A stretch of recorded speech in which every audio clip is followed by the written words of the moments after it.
Hello, my friends. It is so good to have you here tonight. Take a moment. Take a deep breath. Imagine you are sitting with me beside a warm fire.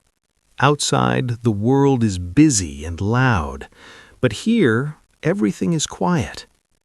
Have you ever looked in the mirror in the morning? Maybe you put a little color on your lips. Maybe you hide a small mark on your skin. Or maybe you just look at your reflection and wonder, who am I today? We often think of makeup as something modern. Bright shops, plastic bottles, famous faces on the internet. But have you ever stopped to ask where it all began? The story of makeup is not a story of vanity. Vanity is caring too much about how you look. No, this is a story about being human. It is the story of our need to speak without words. From the very beginning of time, humans have used color to tell the world who they are, to show power, to speak to their gods, to feel safe. Today, we use makeup to feel beautiful, but for our ancestors, it was much more than that. It was a shield. It was a prayer.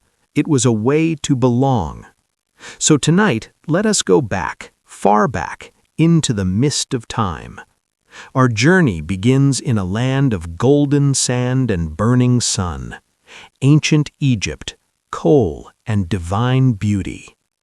We are in ancient Egypt more than 5,000 years ago. In Egypt, makeup was for everyone, men, women, rich, poor, because beauty was holy.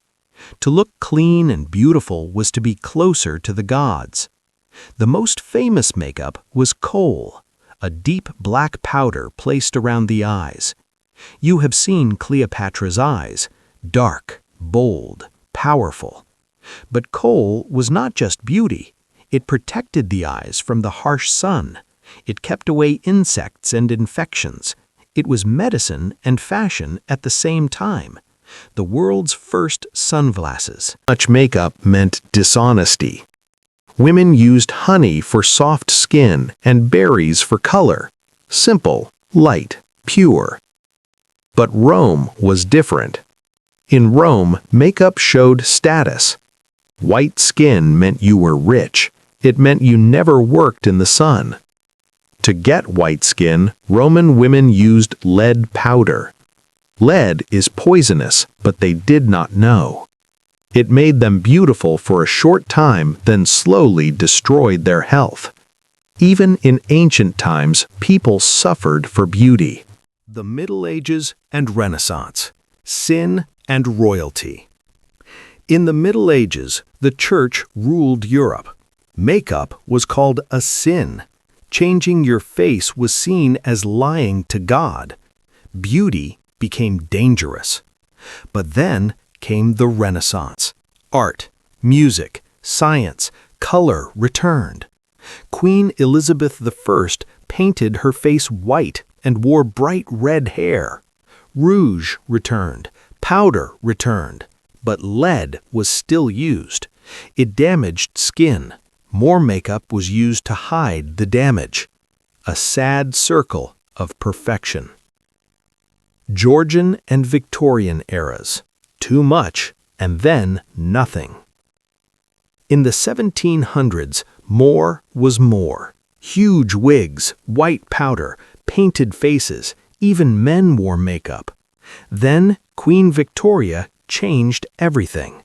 She called makeup vulgar. Only actresses wore it. For almost 60 years, makeup disappeared. Women pinched their cheeks, bit their lips, pretended they wore nothing at all. The 20th century, freedom and film. Then everything changed. Factories made makeup affordable. Movies were born. Faces filled giant screens.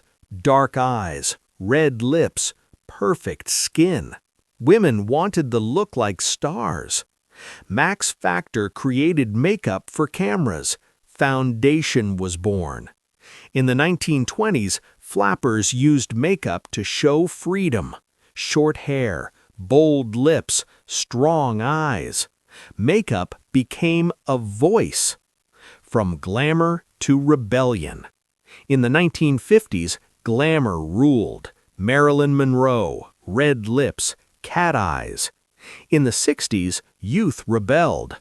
Bright colors, long lashes, space-age beauty. In the 70s, punk arrived. Black, neon, anger, freedom. Your face now told your story. Modern makeup, art, and identity. Today, makeup has no rules. All skin colors are celebrated. Men wear makeup. Makeup is art. We care about what is inside the bottle. Vegan, cruelty-free, clean. Makeup is no longer a mask. It is a celebration. Your story. Makeup is a mirror of history. When the world is strict, makeup hides. When the world is free, makeup shines. But the story is yours.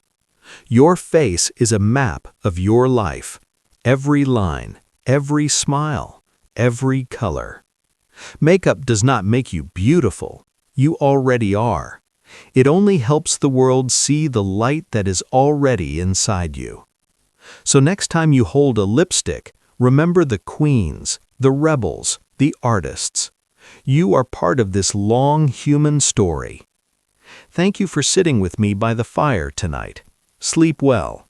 And remember, the most beautiful thing you can wear is your own story.